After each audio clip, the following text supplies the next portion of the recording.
I grew up in a small, quiet town called Durham. Everybody knew each other, and there was a beautiful forest nearby in which I lived, in a wooden cabin. I lived with my father. My mother had died during labor. I had been forever pained with guilt at the fact that the beginning of my existence was the end of hers. Due to the circumstances, my father and I had a very close relationship. Ever since I could remember, I had never socialized with the children of my town, nor did I possess any desires to. I was shunned by the other children of my village. I have learned now that this was undoubtedly due to my familial situation, and in that day and age it was bizarre for a child to grow up with a single parent, let alone a single father. This was perhaps the reason that my father and I lived in the forest rather than the village itself, partially secluded from the small society. I recall one occasion in which I was approached by a boy of my age, who snorted, "My mum says to stay away from you. She says your family ain't right." As a 6-year-old, I was perplexed by this statement and rather confused as to why he had said this, and what he meant. I shrugged it off and continued to skim stones across the playground solitarily. When I was around the age of 7, a classmate of mine, Sarah Potts, went missing.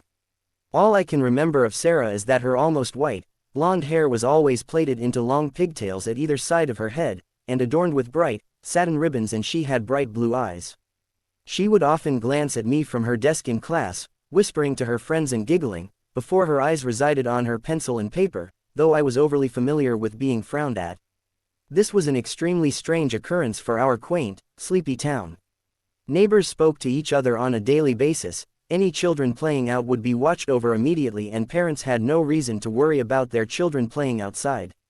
That was until several days following Sarah's disappearance, when the frantic search parties had died down and the town came to the morbid conclusion that any hopes in finding the girl were futile.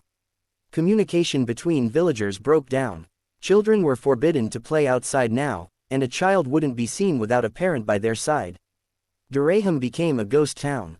I skipped down the darkening streets alone on my way home, triumphant, as any young child would be, at the fact that I now had the entire town to play in without facing the usual torment I succumbed to from the other children. Creaking open the wooden door, I walked to the kitchen where my father was dishing up the evening meal. I began to salivate with anticipation and hunger. I hadn't eaten all day again, as the village children, as usual, had stolen my lunch. "Sit down, darling," smiled father. I jumped onto a wonky wooden chair, licking my lips.